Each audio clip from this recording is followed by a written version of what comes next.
Tebboune, stop ou encore.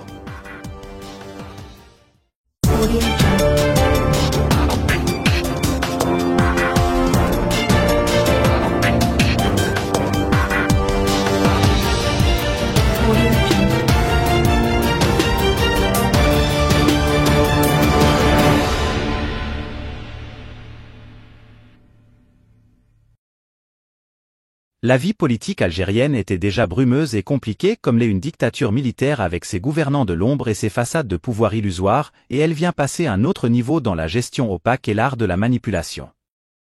Depuis que le régime algérien a annoncé par un communiqué sec sa volonté d'organiser des élections anticipées de 3 mois, tout le monde part en conjecture sur les finalités politiques d'une telle décision.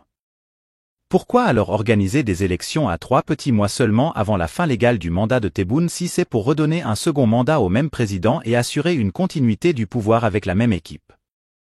Les lectures les plus répandues pour justifier une telle démarche est que le régime militaire a voulu prendre tout le monde de surprise et imposer un agenda électoral qui soit favorable à l'actuel président. On avait même sorti l'argument d'une campagne électorale qui se tiendrait en plein été et qui serait favorable à Tebboune et facile à maîtriser pour les services de sécurité, obsédés par les réunions publiques et les sorties de masse du public dans le cadre d'une activité électorale aux allures normales. Cet argument laisse sceptique. Ce qui aurait pu se passer en août aurait pu se dérouler dans les mêmes conditions en décembre. Il semble tiré par les cheveux et destiné uniquement à trouver une justification quelconque à une démarche qui cache sans doute d'autres objectifs. Pour d'autres, cette décision de précipiter des élections présidentielles est au contraire un grand désaveu de l'actuel président, incapable de terminer son mandat et obligé de le remettre en jeu 3 mois avant sa fin. Elle est en tout cas un grand révélateur de cette crise du régime sur la présidentielle que l'armée algérienne et ses moyens de propagande tentent désespérément de taire. Les tenants de cette vision mettent en avant une volonté manifeste d'écarter Tebboune de la course à un second mandat en sortant opportunément un dossier médical handicapant. Dans tous les cas de figure, l'annonce de ces élections anticipées a eu lieu sans aucune communication présidentielle.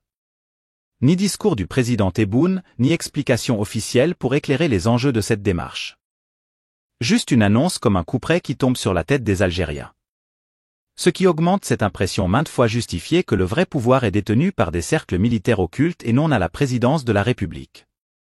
Cette annonce est survenue quelques jours seulement avec une massive communication française et algérienne sur la possible et très attendue visite de Tebboune en France fin septembre début octobre. Alors qu'il devait visiter Paris comme candidat à un second mandat, si cette visite est maintenue et si Tebboune est réélu, Macron le recevait donc comme un président réélu. Ce qui change complètement la donne, la perception et les enjeux de cette visite. Dans tous les cas, cette décision de programmer des élections présidentielles anticipées accentue la mauvaise réputation du régime algérien qui gère un pays politiquement instable, incapable d'inspirer la moindre confiance aux grands opérateurs politiques et économiques. Elle est de nature à augmenter la méfiance internationale et l'isolement du pays. Les Algériens sont actuellement astreints à rêver d'une bonne surprise, celle que le président Tebboune jette l'éponge et puisse permettre une nouvelle séquence qui verrait la naissance réelle d'une nouvelle Algérie qui mettrait fin à l'agressivité structurelle de son régime à l'égard de son voisinage. Alors Tebboune stop ou encore? De la réponse à cette interrogation dépend l'avenir de l'Algérie et de la région. Un second mandat de Tebboune, à travers un passage en force, envoie un message de radicalisation et d'auto-isolement d'un régime qui a décidé maintenir une tension guerrière sur l'ensemble de la région. Et si Tebboune est exclu de cette course, ce qui malgré toutes les apparences demeure une hypothèse probable, cela pourrait être un signe d'un possible tournant, d'une probable ouverture d'un régime qui avait fait de la fermeture et de l'agressivité une ligne de conduite. En tout cas, l'ensemble de la région, Maghreb, Europe, Afrique, surveille comme un lait sur le feu ces évolutions politiques algériennes. Le pire n'est pas à exclure et le meilleur n'est pas incertain.